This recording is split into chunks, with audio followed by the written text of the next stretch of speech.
Updated with AMC attorney statement, Charlie Collier is leaving AMC for a corner-suited new Fox ASAP, and Andrew Lincoln is exiting The Walking Dead in the next couple of weeks. But the nearly 5-year legal all-out war between the cabler and Frank Darabont and CAA over profits from the Zombie Apocalypse series is going strong, as a letter in New York Supreme Court today made very clear, again. This lawsuit is not about the scope of plaintiffs' audit rights, it is about remedying defendants' wrongful accounting practices that have caused plaintiffs tens of millions of dollars in damages, says a 3-page letter Monday from BlankRomes Jerry Bernstein on where things stand and where they don't in the consolidated cases of 2013 and earlier this year. We have met and conferred in good faith with defendants' counsel on 2 occasions to resolve the disputes described here, the NYC-based Bernstein notes of his rival counsel Orin Snyder and his colleagues at Gibson, Dunn, and Crutcher Centered on the since somewhat walked-back $10 million suit that hit the docket in January 2018 over the profits deal that TWD creator Robert Kirkman had with AMC over the series. The correspondence, read it here, details an in-person meeting on October 1, 2018 at Defendants' Counsel's office, and a telephone conference on October 11, 2018. It then goes on to shatter any shiny happy people notion by adding, although the parties cooperatively resolved many issues, the parties remain unable to resolve the 2 issues described below. Plaintiffs now seek the court's intervention.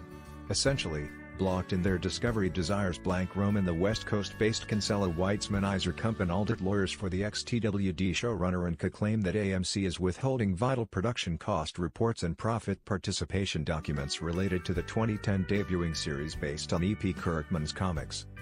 Jacking up the volume on the discovery process, CAA and Darabonts' legal team want part of the already scheduled October 30 compliance conference before soon-to-retire Justice Eileen Bransten to address the pre-motion letter and force AMC to hand over the goods, so to speak.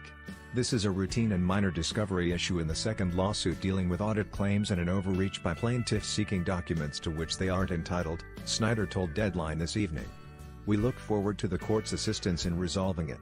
Which is kind of what CAA and Darabonts' side want, kind of. If plaintiffs cannot verify AMC Studios' calculation of the cost of production, defendants can artificially inflate the cost of production with impunity, thereby reducing the profits for Darabont and CAA to share in, the BlankRome letter additionally says. Defendants cannot replace the broad scope of discovery. With their misguided interpretation of contract language, the Uber agency and the Shawshank Redemption director's lawyer also intend at that hearing to push Justice Bransten to at least give them a hint when a long-awaited summary judgment on the initial December 2013 action could finally be coming down the much-clogged pipe. I hear. It's very likely AMC's Gibson, Dunn and Crutcher team likely plan to do the same. And things seem to be going so well between the lawyers this summer. The parties have agreed not to litigate the Kirkman MFN, most favored nation, claims in this section, and have entered into a tolling agreement to preserve the status quo as to plaintiffs' Kirkman MFN claims, Bernstein said on August 30, as an amended complaint was also filed with the court in the secondary case. The parties met and conferred about the terms of a stipulation to avoid overlapping discovery between Kirkman's lawsuit in Los Angeles and the Kirkman MFN claims in this section, the attorney asserted, with an ace up his sleeve that the claims could reappear. Full of improper self-dealing echoes of the pink-slipped Darabonts' first action, Kirkman, fellow TWD Gail Ann Hurd, David Albert, Charles A. Glee and ex-showrunner Glenn Mazzara took AMC to court in the summer of 2017 alleging that the cabler had ripped them off to out what they were rightly due with some sleight of hand money moves. That case is now slowly moving through state court in California, where it was formally moved at the end of last year. Other profit participants for The Walking Dead, several of whom have also sued defendants, have conducted their own audits of defendants' accounting practices, today's letter to Justice Bransten spotlights. Defendants contend that the other profit participants' audit reports are not relevant to plaintiffs' claims in this section, the wide-ranging but relatively short letter also states.